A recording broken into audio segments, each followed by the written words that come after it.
It's Breakfast with Friends on this Monday morning, and we are so excited to say good morning and thanks for your time, Kyle Jantjies. So good to be chatting to you again this morning. Hey, how was your weekend? My weekend was amazing. Thank you for asking. Very chilled but blessed. Mother's Day was particularly blessed. We were Oh, dancing, brilliant. celebrating in church. Exactly. Awesome stuff. So, Kyle, you are an author in South Africa, an author of a number of books, but it wasn't just something that kind of fell in your lap. It was something that you discovered that you had a talent for. Tell us about that process and how you became the published author that you are today. Good morning. Thank you for having me on. Thank you to everybody that's listening. I began writing in 2013 when I was just finished my matric exams, and I was waiting for my results, and the anxiousness there. But in that time, I actually had this an idea for a book on anthropomorphic animals. In other words, animals that can use swords and those kinds of things, and they fight wars. And I was still wondering, how do I get this idea out? Because it was constantly replaying in my head. And I decided, okay, the best way to get this out was to write it. I had a small little tablet.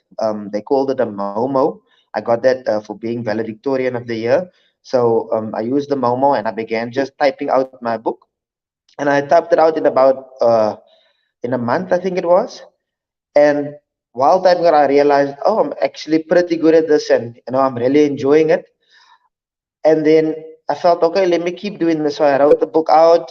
I sent it through to a few publishers, and when I sent it through, all of them rejected me. I think I sent it to about 22, 23. All of them rejected me. One of the comments that came back was, good story, bad writing. So that's what I had to work with. And I decided, okay, I'm not going to let that stop me. I'll keep going. And I began writing my second book. That was in 2014, 2015.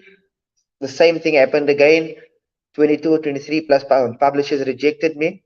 In 2015, 2016, I began writing my third book, and this time I decided, let me switch genres. Before this, I was writing fantasy, and now I decided, okay, let me write Christian fiction.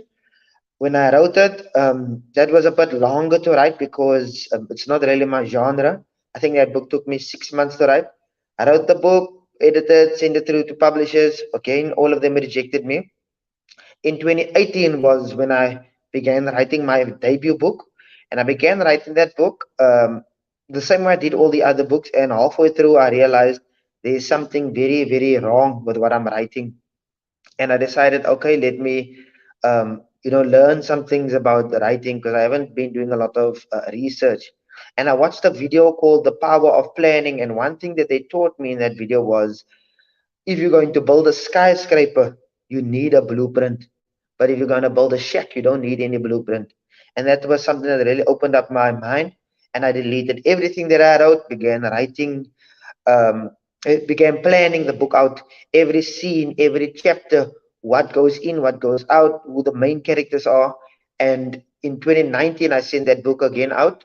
And finally, I got my first publisher. They accepted my novels. They said they want to publish. And 2020, I finally got published. Brilliant. That is amazing, Kyle. And I just love the fact that you persevered. Handling rejection is something that we all have to learn how to do. And we need to learn from it, not just go and sit on a heap and cry and learn from it Yes, and grow. And that's exactly what you did.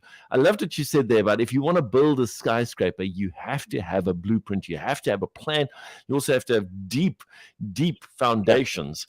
Whereas if you're building a exactly. shack, no need for a plan, no need for a blueprint. Sure. In terms of your recent presentation at Comic Con here in Cape Town, just talk to us a little bit about that.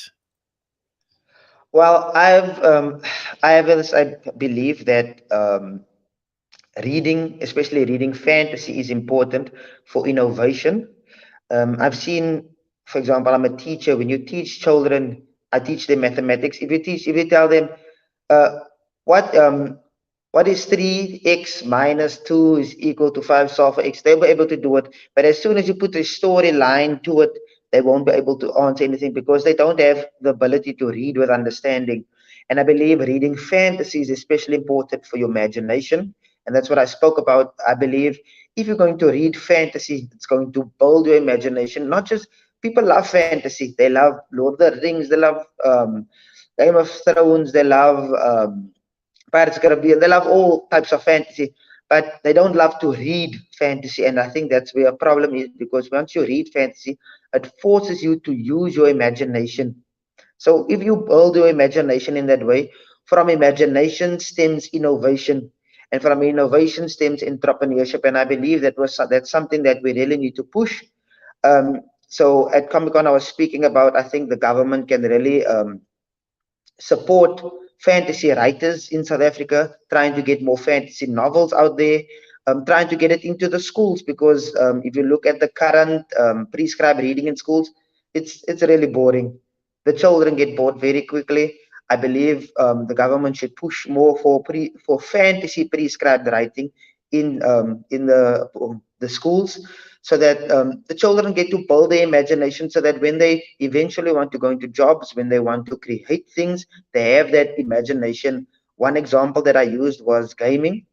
If you want to become a gamer, you need first of all the non-fiction side, where in other words, knowledge of coding, knowledge of 3D design, but then you also need an imaginative and creative side, and that you Yeah. get from reading. You get that from building your imagination. And a statistic that I gave was, in South Africa, 80% of books sold is non-fiction, whereas 20% is fiction. And of that 20%, I think about 2% is fantasy fiction. Whereas in America, it's completely the opposite. 60% is fiction and 40% is non-fiction. And look at all the innovations they have, the amount of patterns they produce. It's all Mm, because they have that foundation of imagination that they built. sure. That's Brilliant. incredible. Carl, how would you encourage maybe children that don't have a love for reading? I would say start with something smaller. If there's a lot of books that are daunting, um, because they're thick, they're full of, there's a lot of words, and you maybe don't have a love for all those things. So you start young. Take the children to libraries early from a young age. I have a sister who's 2 years old. I take her every Wednesday to the library. The people know her there, and she's just looking at pictures. She's just, but she's learning to love having a book in her hand. That's something that parents need to push at a very young age, especially. And when they're in school, when they then the teachers themselves also need to push this is what you do, this is how you read. Choose your book, go find your book. You have a variety of books that's available to them, because not everybody is going to go for the thick book with a lot of words. They're going to We have to understand people are not the same, but it's important that you give them the option, especially, and that you teach them what the love of reading is for. And I believe it mainly starts with parents. They need to build that foundation. Foundation is important. That is so on point there. Thank you so much, Kyle. That's all we've got time for, sadly, this morning, but it's been so good chatting to you. Thank you. Thank you so much. Ladies and gentlemen, if you missed it last week, Kyle shared his personal testimony on this platform, so you can go check it on Facebook or on YouTube. It was such an honor and a privilege to chat to you again, Kyle. Last but not least, your website. That's a place where one can get your books, right? Yes, www.carljantjiesauthor.com. If you also want to get my books, book one and book two of my fantasy series is in the bookstores. It's in exclusive books, bargain books, Wordsworth books. Or you can contact me via Instagram or Facebook. My Instagram is at KB Jantjies, and my Facebook is Carl Jantjies Author. Brilliant. Excellent. Excellent. Kyle, so cool, and so cool to know that your books are in exclusive books. That is massive. That is really so cool. Honor and privilege chatting to you, and God bless you as you continue to teach the next generation. Have a good day. Thank you so much for having me. I appreciate it. Great pleasure. God God bless. bless you.